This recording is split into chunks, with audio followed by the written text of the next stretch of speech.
The coach said, look, the problem with this business, and it was because we weren't achieving bigger goals and growth, and everyone's feeling a bit flat. I said, I used to joke back in those days, if you looked at our P&L on a month-by-month basis, you'd have a heart attack. And I said, and I realized, well, actually, that's what's happening to me, is I am looking at it month by month because I have to, week by day, and I am having a heart attack when we're $50,000 short this month. You guys aren't making decisions, so I'm making a decision. You're not managing director anymore. You're all directors, but that's not how we're going to operate. It's going to operate as a commercial business. The roles are serious.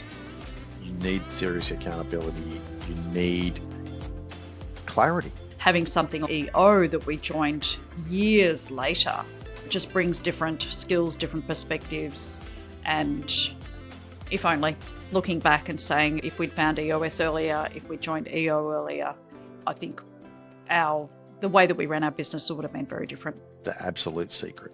I did not want to lose my partner in the business, not Jeni, the other partner. Because I was panicking about what would happen to the business. We'd worked together for 10 years. We'd built this thing together, but I didn't know a different way of doing it. We just got to a point where it wasn't working.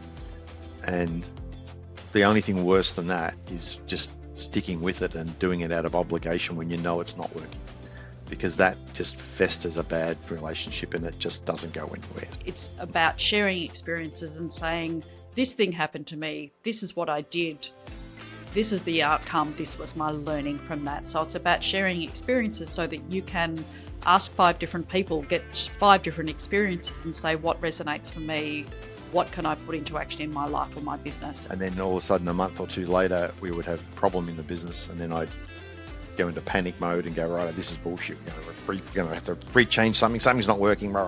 You don't get the good phone calls unless you make the good phone calls yourself. It's me being inconsistent that's causing these problems in the business. I've coached various people over the years on what I call the Superman complex. They love it when they can put on the cape and their undies on the outside and they can go in and save the day. And subconsciously created a business where they, in one particular case, this guy literally slept on the couch in his office with the door closed and the blinds closed each afternoon, and he waited till the business got into a state where he could be Superman.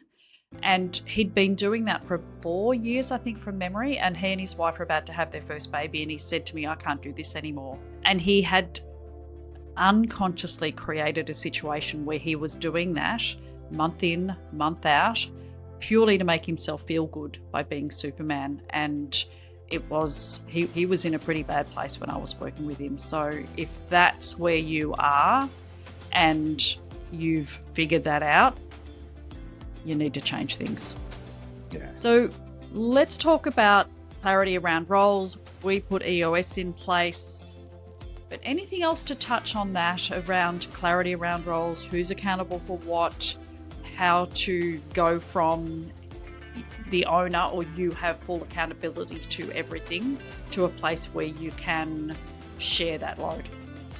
It's easy in hindsight now, just get EOS and a scorecard. It makes it really simple. It needs to be, distill it down to 1 or 2 pieces of information from each department. That, because for me, I had this complex where I needed to know that things were moving forward. So it wasn't that I didn't trust people to do the work. I just didn't trust them to tell me what was going on. So I would have to go and find out for myself and delve into things. When then that became micromanaging. And then you do that enough of the time, then people go, well, you just do it.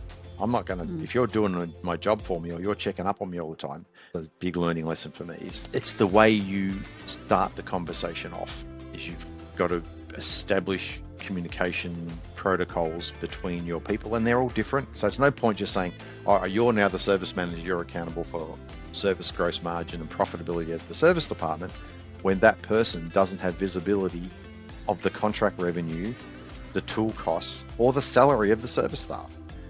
Yep. That's, as an example, when you have accountability, you need to have transparency, and you need to have a methodology that the person can self-manage to that number. And that doesn't mean it's a monthly report. That means they've got a dashboard or something that they can go to on a daily basis and check where they're going. Give your mobile phone to someone else in the office for a week and don't go to the office. Just do that. Well, you need to establish the protocols and rules for the business to run when you are zero contactable. And that's the crazy thing is all MSPs, we employ smart people and then we get in their way and prevent them from actually doing good work. So yeah, get out of your own way.